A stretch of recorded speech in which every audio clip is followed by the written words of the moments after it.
Convenções de priorização, pessoal. Do ponto de vista do cliente, o ideal é que todas as solicitações sejam atendidas no momento que chegam. Porém, não é assim. Do ponto de vista econômico, não é viável. A gente não consegue atacar tudo ao mesmo tempo. Então, para um funcionamento racional da manutenção, as atividades são priorizadas através do conhecimento prático do pessoal de manutenção ou associado a ferramentas, né? Como, por exemplo, o GUT, que é um diagrama sobre gravidade, urgência e tendência, né? Que aí eu vou explicar ele melhor mais adiante, tá, pessoal? Mas é aqui que a gente está falando. Primeira coisa, a gente não consegue atacar tudo. Se tu for pelo o que o pessoal da produção pede, a gente vai fazer tudo e tudo ao mesmo tempo. Isso é impossível, tá? Então a gente tem que priorizar atividades. Então a gente pode, no primeiro momento, utilizar o conhecimento do pessoal técnico da manutenção.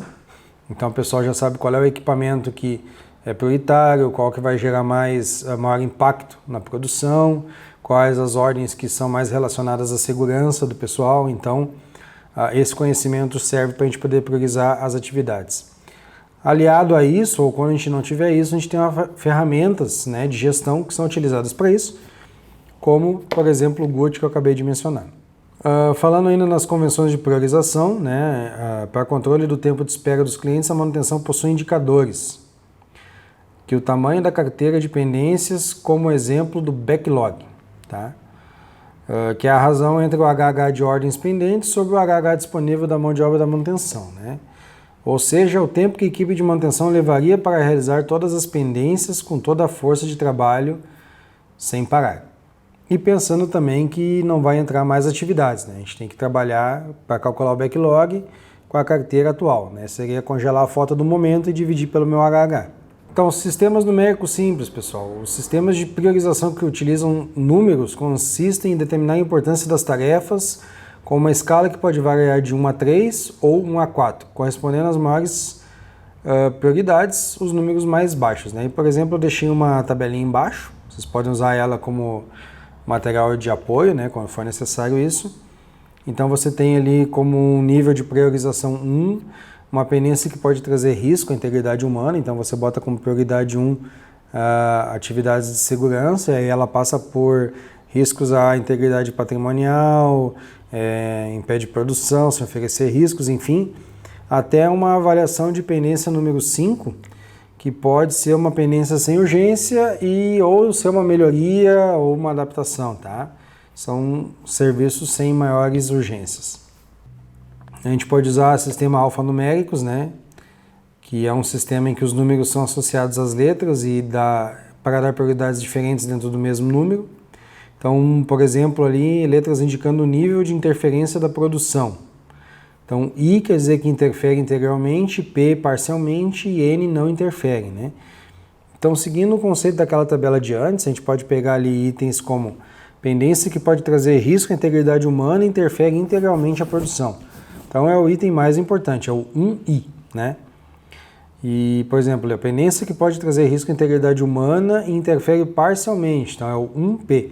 Então todas elas que são do grupo 1 seriam prioridades. Depois você tem 2I, 2P, 2N, sucessivamente pegando o mesmo critério, tá, pessoal? Então são tabelas de apoio ali, são convenções de priorização que a gente usa para auxiliar a manutenção na priorização de atividades. Sistemas de atendimentos por palavras, tá? Deve ser utilizado depois da plena definição e conhecimento por parte da manutenção dessas palavras, além do cadastro no sistema informatizado de manutenção. Recomenda-se a utilização de palavras relacionadas à emergência de um hospital para melhor memorização: emergência, urgência, necessária, desejável e prorrogável, tá? Então a gente tem que cuidar ali, quando a gente usa as palavras, tem que ter bem o entendimento do conceito, do que é uma emergência e o que é uma urgência. Costumo comentar que nesses casos, tá, a tendência, vamos dizer assim, é que o pessoal da produção, principalmente da operação, acabe colocando todos os problemas deles como emergência, tá? Porque eles querem resposta rápida. Então a gente tem que saber filtrar, tem que saber ver esse material e saber qual tipo de palavra eu estou colocando em qual momento e se eu estou sendo coerente com a realidade daquela pendência ali. Emergência, então, dentro da manutenção deve ser utilizada quando a não execução da tarefa trará risco de vida. para os funcionários, ou a segurança patrimonial, ou ainda o equipamento era vital para o funcionamento da máquina, ou da empresa, né? Muitas vezes a máquina é o coração da empresa ali, se tu parar essa determinada máquina, tu paga toda a produção. Urgência, utilizado para determinar aqueles serviços que são urgentes. Embora não ofereça risco de segurança, nem às pessoas, nem ao patrimônio, muitas vezes um defeito que está causando problemas de qualidade, tá? Então, é urgente quando afeta principalmente a qualidade do material, mas não está trazendo risco de segurança nem à pessoa, nem ao patrimônio. Necessário é o critério mais alto das ordens de manutenção ditas normais e preventivas, tá? Por exemplo, defeitos em máquinas que não estão prejudicando o processo, mas se não tratados a médio prazo se tornarão falhas, que era o caso daquela correia que a gente comentou antes, lá nos primeiros módulos, né? Desejável, tarefas que não se encaixam nas 3 priorizações anteriores e podem ser realizadas em uma oportunidade, por exemplo, preventivas em equipamentos auxiliares, tá? Muitas vezes a gente pode classificar isso aí também como uma solicitação de pintura, né? Uma confecção de um gradil para uma área que não traz risco para as pessoas, né?